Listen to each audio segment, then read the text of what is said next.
Zdravo, dečki, jaz sem Kika, a ova je novata epizoda na podcastот Gajle mi je. Denaska smo s Bojan Hvala, na Kika. kaučot. Gajle mi na mene što sam tuka.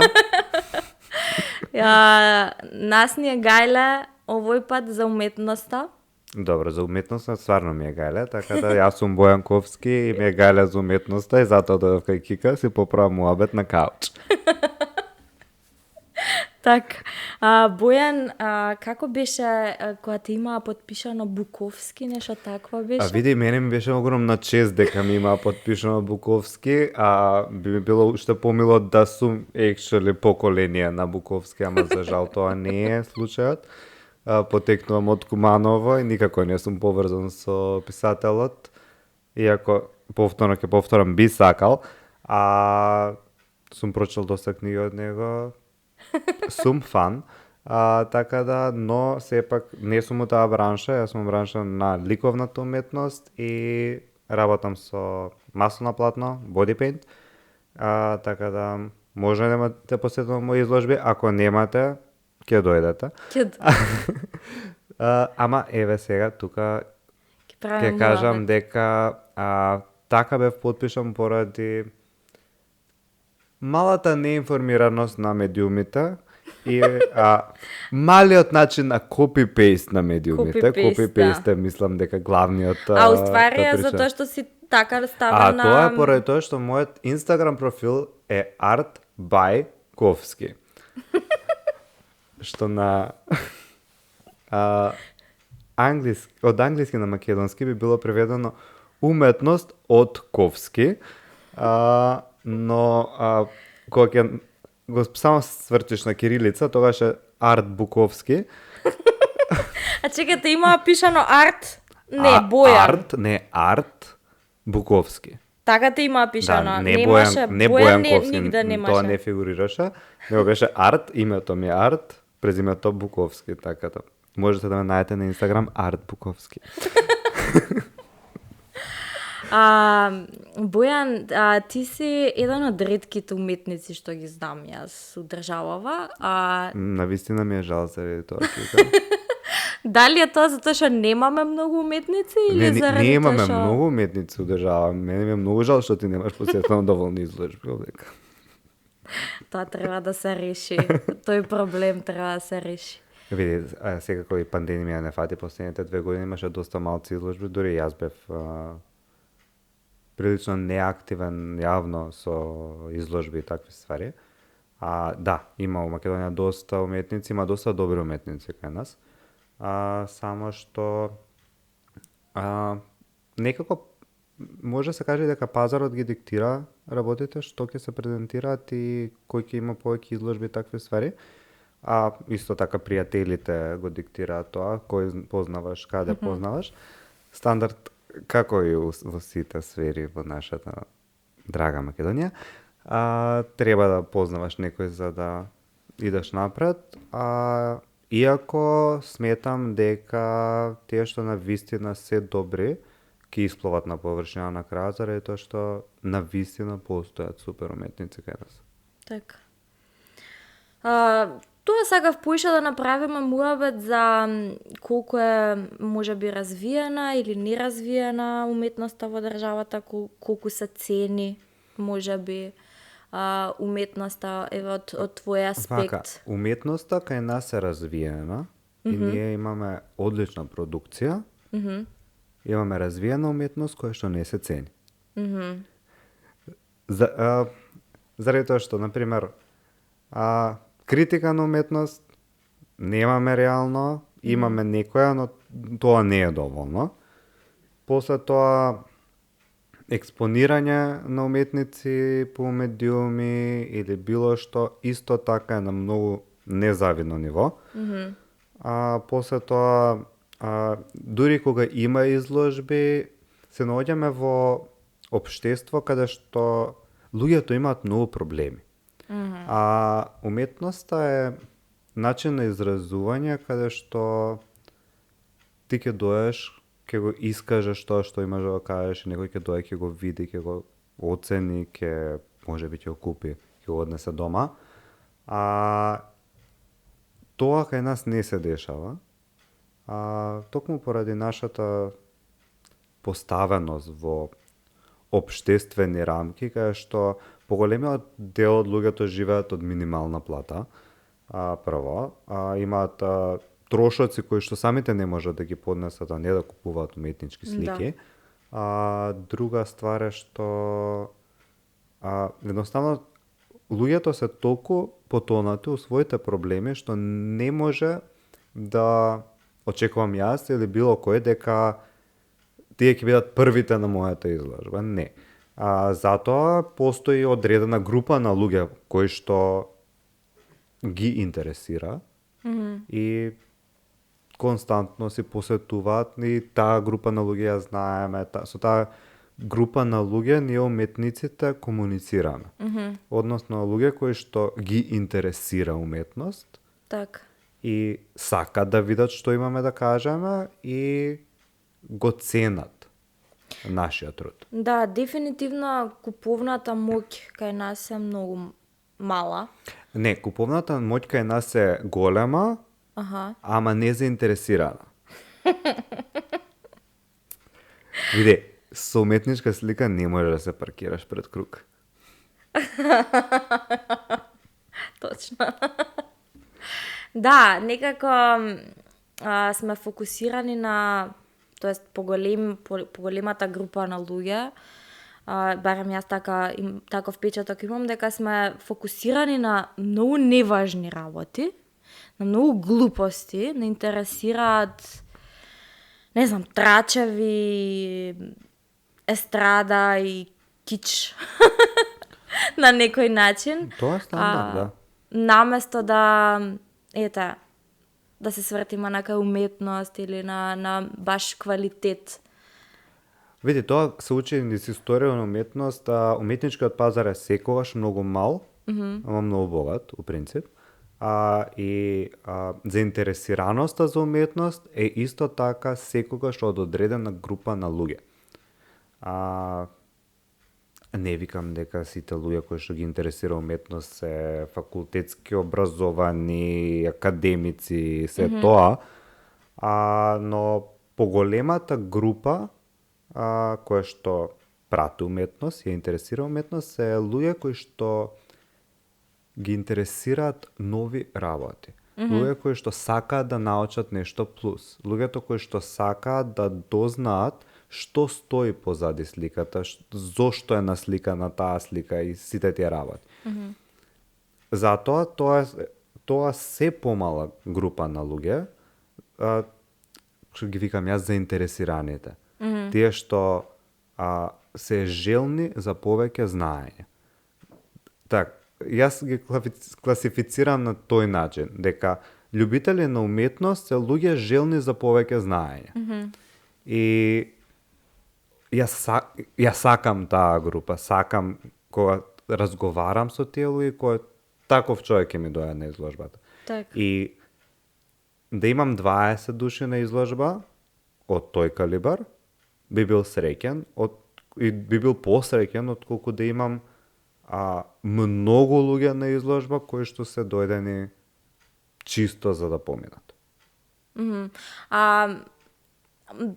Како го приметуваш тоа според прашањата што ти ги поставуваат?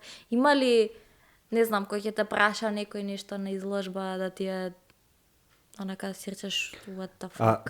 Исто како у приватен живот, значи можеш да приметиш кога некој ќе дојде и ќе те праша нешто и ќе знаеш дека те прашува чисто ради реда, и кога ќе дојде некој и ќе те праша со целото негово битие, као го гледаш човекот дека е стварно заинтересиран. И тоа е многу лесно да се процени низ муабет.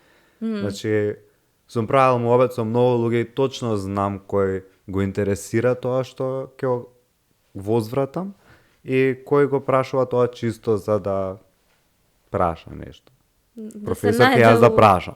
Муабет да се најде. Од типот на, извинете, само да прашам. Само да прашам.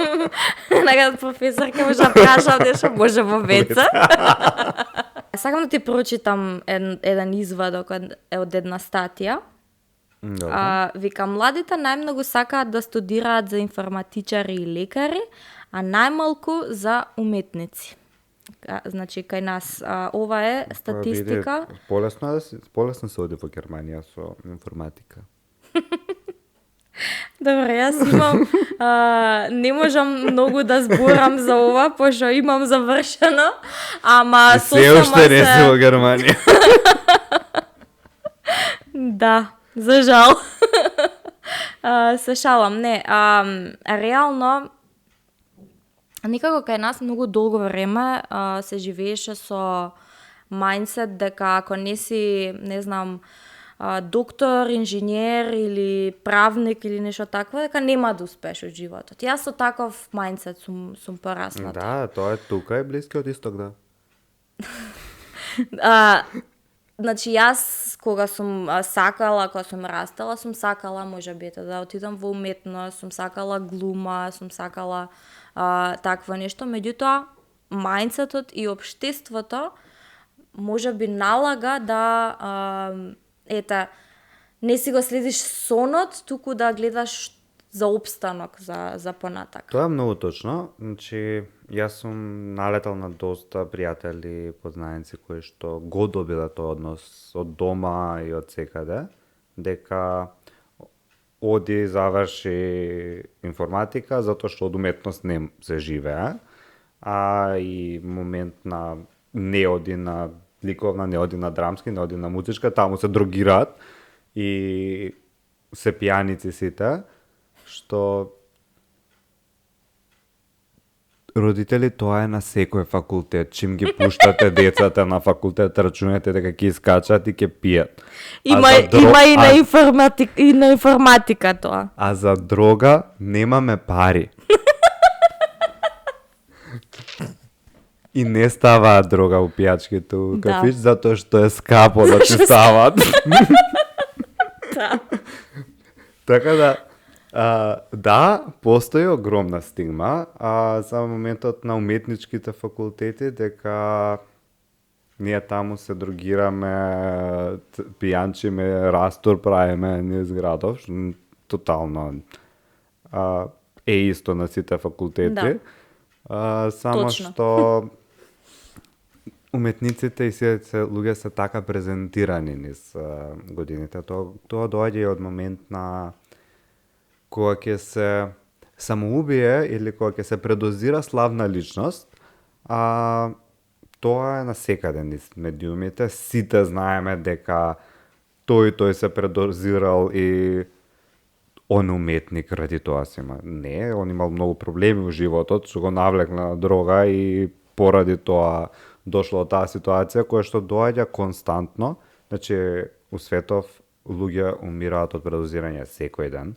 Меѓутоа ние ги знаеме само тие славните ги знаеме актери, уметниците, да. Заради тоа што тие се во спотлајт. Значи, како уметник треба да научиш да живеат под спотлајт и тоа е нормално.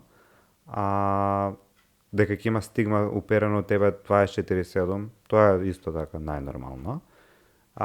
И дека поголемиот дел од општеството ќе ти каже запиши се медицина затоа што ќе најдеш работа веднаш. Не е неточно, многу е точно, со медицина многу полесно ќе најдеш работа, со уметност многу повеќе ќе се искозиш дури да направиш име, дури да те познаваат, дури да ти дојдат луѓе на изложба, дури да ти купи еден човек дело од кој што ќе види некој друг, па ќе ти купи друг дело и такви ствари. Месец за месец живот. Но зависи што ти исполнува. Јас за среќа, фала му на Господ и на сите и на се, што јас сум израснат од таква фамилија кај што моите беа огромна поддршка. Значи, јас го запишав тој факултет не поради моите амбиции да бидам голем уметник. Значи, јас имав неколку... Јас бев старо мало, кој што беше као да запишам биохемија или нешто друго затоа што тоа има работа, затоа што си израснат општество кај што ти викаат од уметност нема леп. И моите родители дома ме седна и ми кажа: Бојан, за тоа те бива, тоа сакаш Тоа да го го сакаш, работиш, да. запиши се на ликовна. И прво бев као на ликовна идат пијаници и другираши. И отидов на приемен на фон, каде што ме примија, ми дадоа стипендија, сите ствари. И отидов после тоа на приемен на ликовна академија, чисто за да се пробам среќата, нели, ако те примат на државен факултет на ликовно, да не речам тоа што ми дојде на глава. Речи си. Си го фатил Господ за јајца. Така да дојде до момент на отидов, се пријавив и исфурано младо дете кое што само што завршило 4-та година и е најдобар сликар у неговата генерација у школа и се тие ствари, доаѓа на ликовна академија во Скопје у полна парја ќе влезе прв. Не влегов прв, влегов последен. Влегов 16 од 15 души што примаа кај мене у класа. Нешто му се допаѓало на мојот ментор Антони Мазневски, така да ме примија. Научив после тоа и да цртам, да сликам. Затоа што првиот семестар сватив дека не сум знаел многу. Дека не си знаел. Да, онака кога сме помлади, мислиш дека све знаеш, Не, дека... посебно кога дојдеш од гимназија, каде што само ти си цртал генерација. И доаѓаш сусрет со дечки од средно уметничко кои што се ненормално спремни, кои што 4 години го посветиле животот само на тоа, имаат пракса, имаат техника, имаат се. И онака си као, најслаб сум у класа, ама ќе биде боле. Ама ќе биде боле. Бидна боле. Бидна Тек на боле. време. Така да, многу си осагам факултетот, многу убаво си поминав на факултет, многу научив на факултет. Ако идете на ликовна академија, супера, ама треба да работите повеќе вие него што ќе очекувате дека професорите ќе ве научат, праксата си го прави својато. Така. Овдека во статијата пишува дека најмалку луѓе се запишале на уметнички Нормално школи. е дека најмалку луѓе се запишале во уметнички школи, као ние у година примаме 15 души, на Финки примаат 600. Да, на Финки примаат преку 1000 сега. Така да, Не е до заинтересираноста, као многу не е можеш тешко да да се влезе на тие академии. Така? Не е до толку тешко, него моментот на академија се пријавуваат луѓе кои што сакаат сликарство, кои што сакаат своето време да си го потрошат на создавање дело, на работење на своји продукти, имаат одреден талент и тоа ги влече у животот. Така да не е толку заинтересираноста, дека многу малку заинтересираност има. Не, напротив, ние имаме доста голема заинтересираност за сите уметнички факултети. Значи, секоја година луѓе доаѓаат да се запишат и не се примени на самите факултети, заради тоа што квотите се Многу доста мали. За на ликовна, на драмски, на музичка академија да се запишеш, треба да имаш приемен испит, кој што тебе те тестира дали си ти доволно добар за да влезеш на самиот факултет. Не ти се битни оценките од средно, од матура или од било што, да, тие се некој критериум, ама ако ти не поминеш приемен кој што треба, не си влегол по себе. Што на другиве факултети не е тоа, да, и на архитектонски мислам дека има приемен, да. Ама пак сигурно квотите се малку поголеми. Имаат поголеми квоти од нас. Да. Јас се сеќавам дека таа година јас кога пробував на драмски, кога бев на приемен, прима 10 души во генерација. 10 беа, да, мислам дека 10 или 12, а имаше околу 100 луѓе кои што аплицираа, значи... Види, за на драмски е уште поголема моментот што јас не ја разбирам оваа статија, тоа е зашто кој не сака да биде глумец? Кој не сака да биде Бред Пит, Анджелина Джоли, Никол Кидман или било кој од познатите? Мислам, јас постарите ги кажам, затоа што јас сум малце постар. Од 93-та не сум до толку постар. Ама моментот е што кај нас ние за драмски има голема многу луѓе сакаат да се запишат на драмски, многу луѓе сакаат да бидат глумци, ама тука може би стигмата која што доаѓаат за наоѓање работи такви ствари е прилично точна, поради тоа што сите што сака, значи јас сакав да бидам глумец од 4-та година средно, јас глумев по аматерски представи у Куманово, ама сваќаш дека ние се огледуваме на Холивуд. Ние се огледуваме на Кански фестивал. Тоа ни се на нас целта. Продукција и побарувачка кај нас нема. Нема Значи, кај нас кај нас се колку снимаат 3-4 филмови у да. година. Што во Америка се снимаат 360 филмови у година. Да. Така да тука доаѓа малце до реално негодување да некој се запише на глума или на ликовна уметност или на музичка уметност или на било што.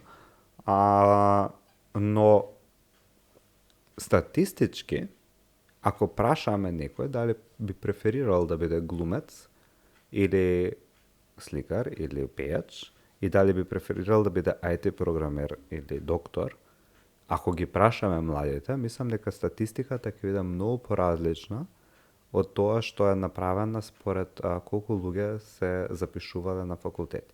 Доколку на Финки имало 800 пријавени, од кои што биле примени 760, е многу поразлично од Ликовна академија каде што имало 80 пријавени, примени 15. Да. Така, статистички ќе биде дека Да, повеќе луѓе процентот се да. одбиени од тие факултети, отколку што се примени на другите. А зашо мене не ми е јасно зашто не ги зголемуваат тие квоти? Дали е тоа дека пазарот Заради тоа што доколку например, на нашиот факултет кој зголемиш квотата, ние бевме спопикани 15 души во едно ателје. Ти работиш на платна, работиш со боја, ако ми дојдеш ти на мене уште 10 души, ние ќе се угушиме од терпентин. Значи, за да се зголемат квотите, треба да се зголеми кадарот на факултетот, треба да се зголемат просториите на факултетот, треба факултетот да добија повеќе простории, со што автоматски треба да се зголеми буџетот од државата, кој што е даден на факултетот за да функционира, за да може да зголемување на буџетот како и да е треба, ама не за зголемување на квотите, за одржување на самиот факултет, тоа што уметничките факултети кај нас се толку веќе запоставени, што, например, нашите професори немаат асистенти. Ако има демонстратор, тој ќе биде некој од студентите и ќе мора да трча на сите страни. После тоа, условите за работа се на многу незавидно ниво. Заради тоа што штафелаите на кои што работиме се кршат. Штафелаи се оние даските на кои што се ставаат сликите за работа. Подот е уништен. Ѕидовите се, значи ние секоја година кога ќе влезевме во ателје ново, го кречевме затоа што факултетот не го обезбедуваше тоа. И тоа не е дека проблем на факултетот, не е дека факултетот не сака на нас, не ги искречи просториите ние да бидеме у нешто убаво и да функционираме. Едноставно, недоволно средства се тргаат за општо за образованието во оваа држава. Значи, дури да ги гледаме другите факултети, повторно доаѓаме на судир. Дури и на Финки, кај што имаме ние најмногу луѓе кои што се запишуваат во држава. Значи, тие луѓе се збутани, да не речам, у кокошарник, каде што Во нема кој баракички. кај да седне. Да. Да, ние во бараки учевме, сега се малце реновирани, меѓутоа јас пример кога бев, седиш у барака со јакна, со чизми, со се, онака затоа што е ладно, затоа што прозорите не се затвараат и такви работи. Тоа е исто на драмски факултет. Тие луѓе Да. вежбаат и прават пируети у ладна просторија и нормално дека поголемиот дел од нив имаат тишија и не можат да глумат.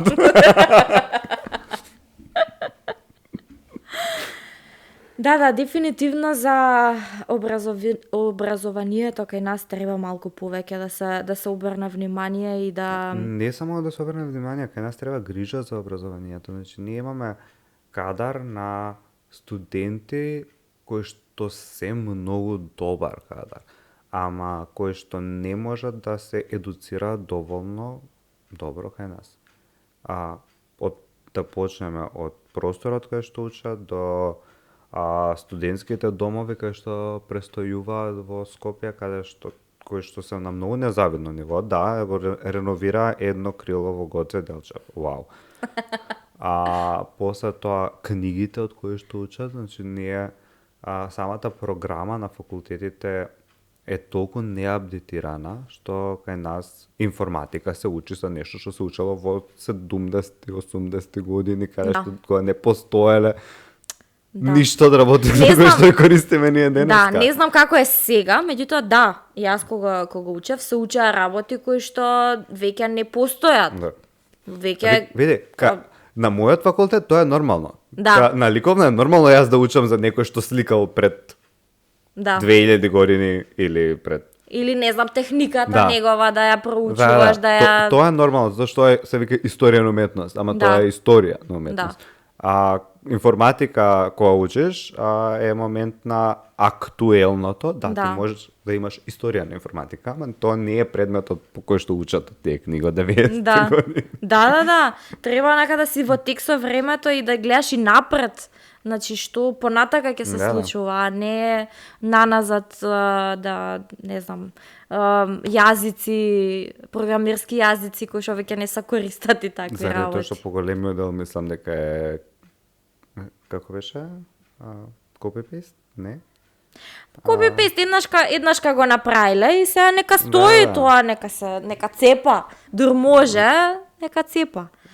Али мислам дека и искуството кое што луѓето го имаат на факултет, младите, онака дава некое можеби разочарување што допринесува и луѓето да сакаат да си одат од државата, што е можно поише.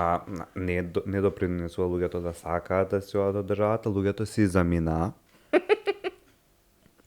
Речеме дека јас кога се преселив во Скопје во 2011, ние бевме околу 10-15 души од Куманово, кои што погласно само малку беа прилично запалени за светот и како ќе функционираме тука, останати сме двајца за сега. Ќе видиме за натаму. И да, поголемиот дел од мојата генерација, луѓето со кои што јас сум живеел и сум функционирал, не се тука. Да. И мене тоа тотално не ми е чудно. Воопшто да. Тоа е најнормално. Да. Заради тоа што нашле нешто што повеќе им одговара. Нашле нешто за кое што они имаат работено. Да. Значи, ти си работел, си усовршувал, си стигнал до некое ниво. Кога не можеш да го надминеш, ќе одиш таму каде што можеш да се надминеш себе си. Да. Затоа никој го не осудувам, ама да, младите си одат со причина, ќе продолжат да си одат, и не верувам дека ќе се вратат. Да. Колку што ја се сеќам, ти имаше некакво искуство во странство, така? Ја имам доста искуство во странство. Мислам, јас сум во невладини организации од 16 години.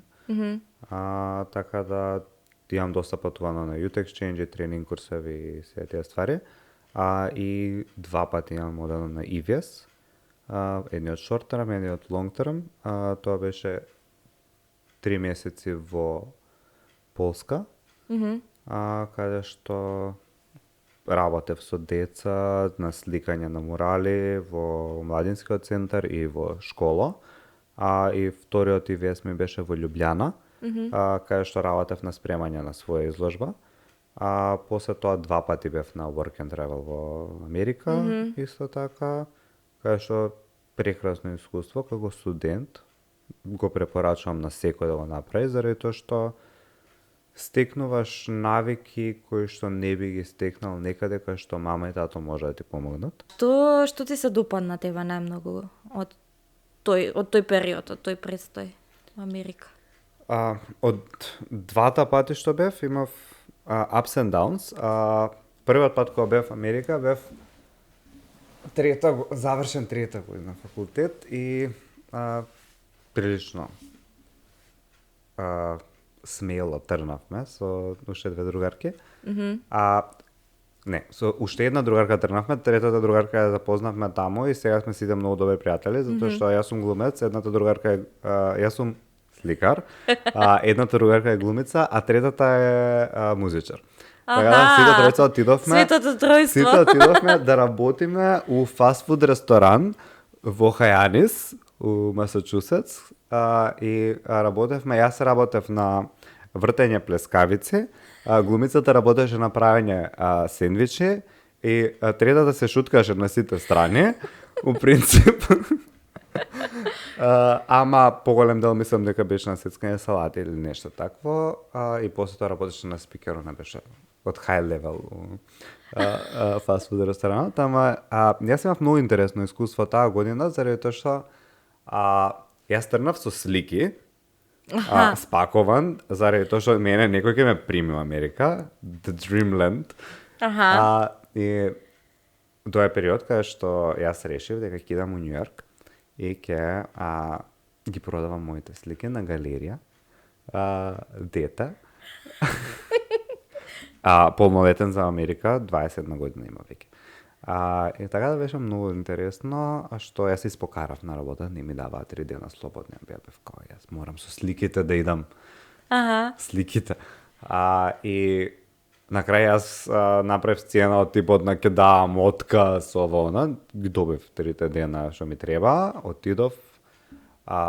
Тој период имаше изложба Ангел Миов во Њу Јорк, во Македонската галерија. Така да он ми излезе премногу пресред што можев да престојувам во нивниот смештај кој што беа смесени оние сите. И тргнав јас со бајлето, со сликата на грб, со другата слика у рака, од галерија у галерија во Сохо. Значи Сохо има преку 100 галерии. Поголемиот од галериите не сакаат да ме погледат мене, а не па сликите.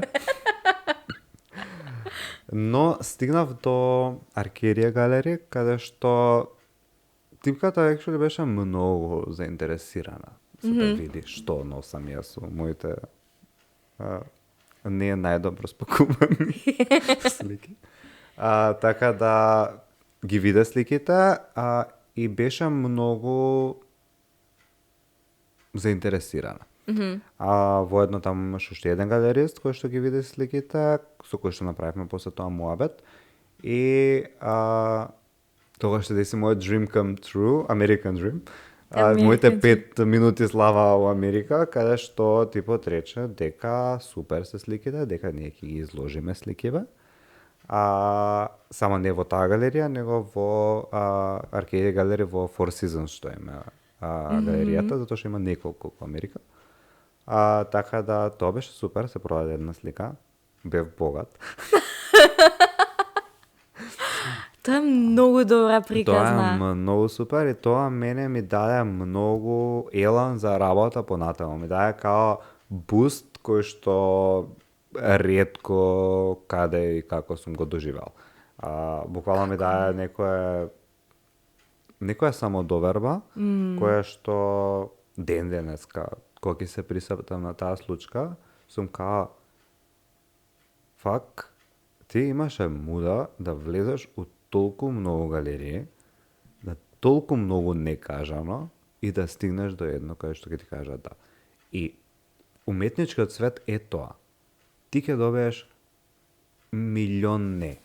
Тоа едно да што ќе ти дојде у животот, тоа е тоа што, за кое што целиш. Затоа што истото ти е со купците. Една уметничка слика кошта пари. На многу луѓе ќе им се свија твојата слика. И многу луѓе ќе дојдат и кажат, многу е убава слика, сакам да ти ја купам. Колку пари е? Рачунај дека 97% од луѓето кои што те прашале такво нешто, нема да ја купат сликата. Ние, уметниците, живееме за тие 3% од луѓето кои што ќе ти кажат да. И секад мора да сме упорни. Не е лош одговор. Не е подобар одговор него не знам. Затоа што ако јас договарам галерија и ако галеријата ми каже па не знам, ај ќе се договориме. Тоа мене ме остава на добро, има шанса и нема шанса. Ако ми кажеш на мене не, ја ќе ти кажам фала и ќе одам во друга галерија.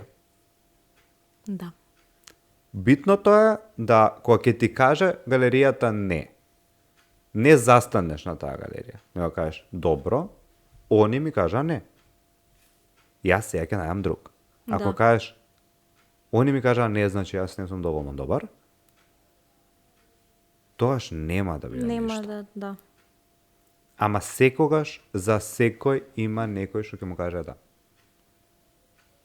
И тоа е убавото. Да истраеш до моментот да некој ти каже да. И после Америка се десија други интересни случаи од типот на имав соработка со Каханен Селесник, тоа се двајца фотографи од Њујорк, кои што се многу добри фотографи, слободно прогуглајте ги, ми има имена на сликите. Они прават малце крипи фотографии, као разгледници се, поголемиот дел, имаат многу често изложби на Кейпкот, каде што јас бев сместен за тој период кога се дешаваше се тоа. И плюс тоа е многу лудо и незаборавно содружство. Затоа што втората година бев сам, не беше досадно, секако се дружив со многу луѓе, и тогаш трнав со слики, не добив да во галерија, ама бев сместен у Рино, Невада. Невада? Да. Така да, ама исто така многу добро искуство и доста од тоа јас имам земено за мене во уметноста која што работам денеска. Јас многу сакам да патувам и кога патувам многу се задржувам по галерија. Мислам дека поголема дел од градовите низ кои што сум бил не ги знам заради тоа што сум бил во галерија некаде.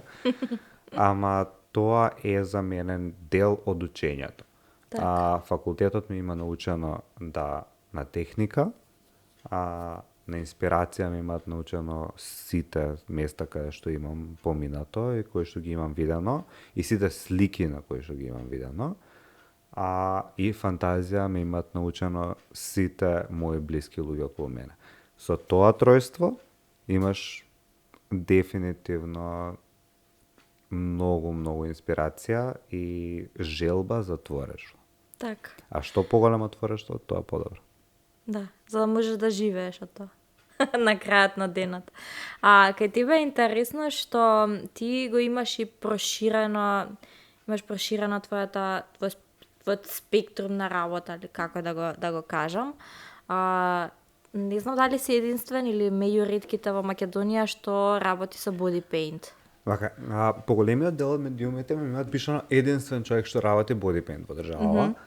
Не сум единствен човек што работи body paint во државата. Јас сум единствен човек што работи body paint од поле на уметност, како уметност, и што тоа го работи константно и континуирано.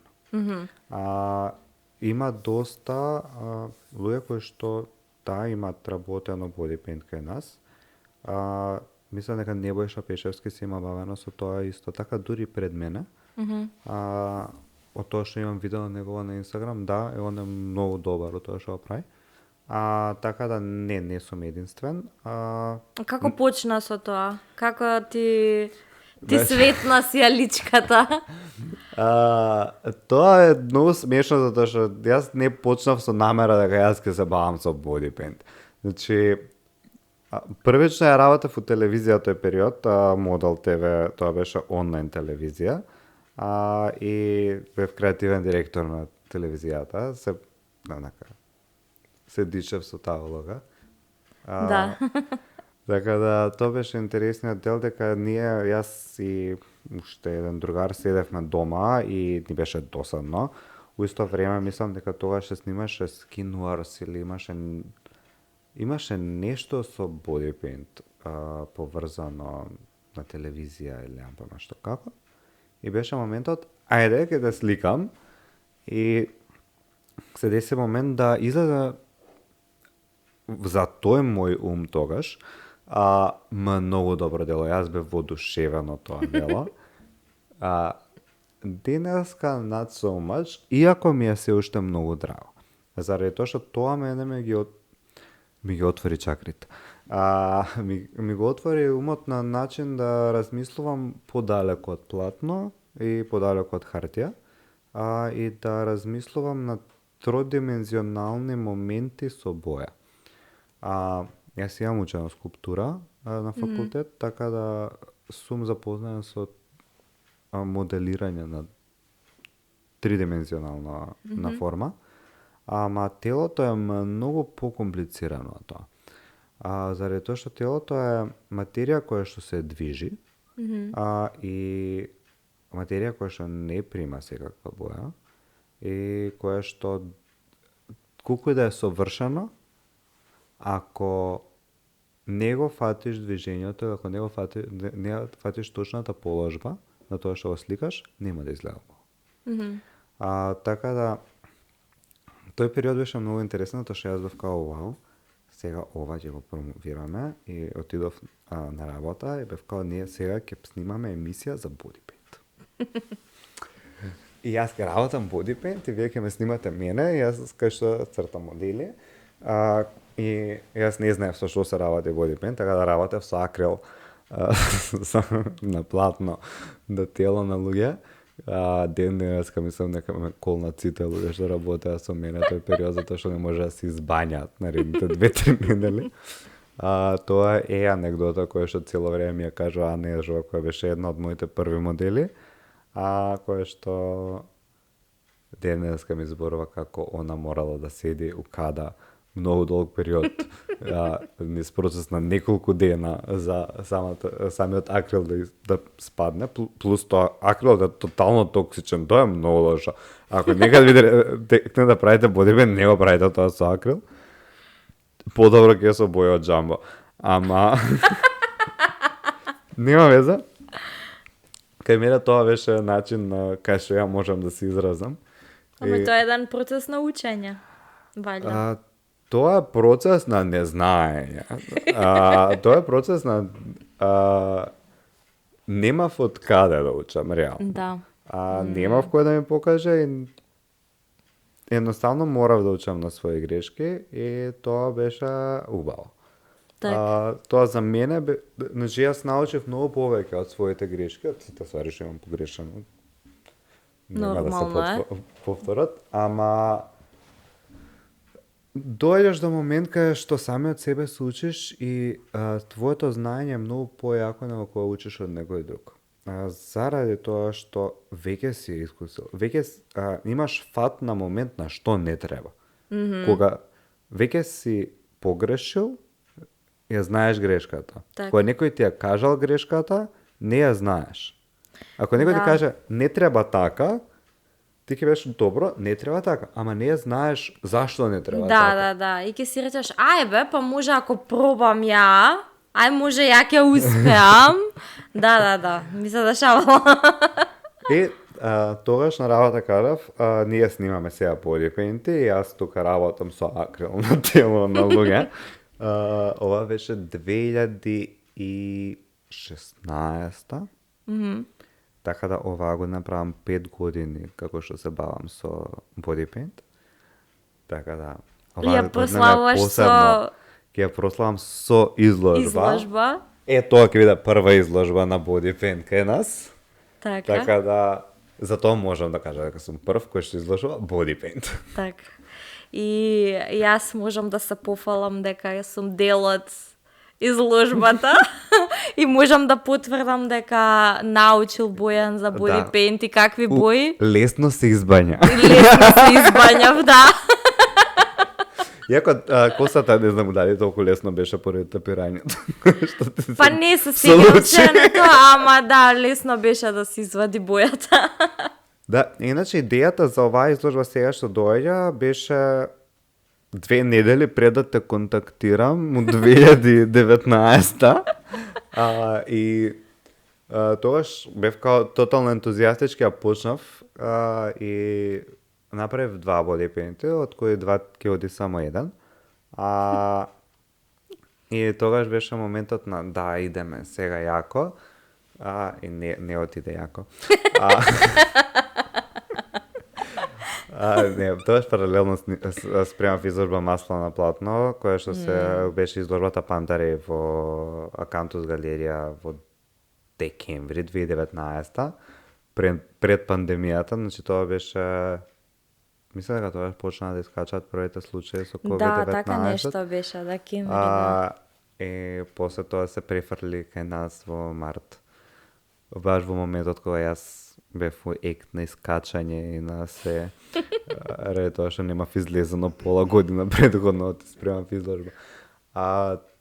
Така да мислам дека изложбата на Масло на платно ја засени таа идеја тој период, но сега веќе е спремна, веќе сите дела се готови. За брзо идеме на печатење, ќе има и лайв перформанс исто на изложбата, така да ќе биде доста забавно. Так, изложбата ќе биде на? Изложбата ќе биде на 10 декември во МКЦ. 10 декември во МКЦ. Да, во просторијата над Кино Фросина. Значи, кој ќе се влезе за Кино Фросина горе по скалите. Да, горе по скалите. Искрено таа галерија многу ми свија во МКЦ, затоа што го имам бруталистичкиот дел со мрежата горе, малци извртена, има бетон, има црвено. Доста инспиративна затоа што јас сам да оправам, затоа што body paint не сака стерилна просторија. Body paint сака да биде поставен некаде кај што има интеракција со просторот. Така да ќе видиме, ќе биде интересно. Така да се дешава исто 1 месец покасно од моето прво презентирање на body paint у јавност, кај што ја правев забава со body paint на кровот на Пелистер во 2016 година, така да се надам дека сите луѓе кои што дојдоа тогаш да ме поддржат у моето прво нешто ќе се појават и на оваа. Така да ќе видиме. Кажи ми, отворена е, може... Изложбата е отворена. На изложбата може да дое кој сака. Ќе биде отварањето на 10-ти, изложбата ќе трае после тоа или 2 недели или до после Божи, тоа се уште го немаме договорено директно со МКЦ, така да ќе видиме. Така, кажи ми, за оние кои што не знаат, изложбата стои таму, може да се отиде во било кое време или како? Значи, на отварањето може да се доја од 8 часот, тоа мислам дека до 12 ќе трае. После тоа може да дојат било кој работен ден од додека работи до МКЦ, 6, валјда. Се уште не знам, тоа се ќе биде објавено на настанот на изложбата, што се уште не е направен, затоа што е рано, има месец дена до неја. Така, само што ние ова го снимаме малку порано. Да. Додека да го гледаат ќе го има седо тоа и јас ќе го ставам долу, линкови ќе ставам во description. Таму можете да видите се што, сите информации. Одлично, така да долу во линкот отворете, стиснете дека ќе одите, ама ако стиснете дека ќе одите, стварно Стварно, дојдете. да. И ќе имаме алкохол, затоа што уметниците се алкохоличари. Така, Бојан, дали има нешто кое што не те прашав, кое што мислиш дека е битно? Вика има многу нешто што не ме праша, ама има време ќе ме прашаш, затоа што ќе ме викнеш пак. Дефинитивно, да. Јас уште пред интервјуто ти кажав, јас доста зборам. Ама тоа е поентата. Поентата е да направиме муабет. Да, има многу муабет и многу ми е мило што еве мојот впечаток дека кај нас не е многу развиена уметноста и вака и така, ми го побиваш на некој начин и тоа многу ме радува. И се надевам дека младите кои што го гледаат ова, може би ќе се охрабрат на некој начин да отидат по тој пат, затоа што јас мислам дека е многу важно да го правиш во животот тоа што сакаш да го правиш, а не да правиш нешто што, не знам, општеството или нешто друго налага да го правиш тоа. Така да се надевам дека сите овие информации кои што ги сподели приказни, може би ќе охрабрат некого да отида по тој пат. Јас имам една поента. Прави го тоа што те прави среќен. Ако не те прави среќен, не е за тебе. И јас имам диплома за Swift програмер. Не ја користам заради тоа што тоа тотално не ме прави среќен. Да. Дали ме бива тоа? Да, окей сум со програмирање и лесно научив тоа што го учев, ама јас не можам да седам толку време пред компјутер и да програмирам. Едноставно нема боја. Не е тоа за тебе, да. Доколку правиш нешто што на вистина те исполнува, нема да ти биде проблем да правиш ништо друго после тоа. Да. Од типот на паралелно со мојата уметност, јас работам во невладен сектор. Јас сум координатор за комуникација на невладина организација.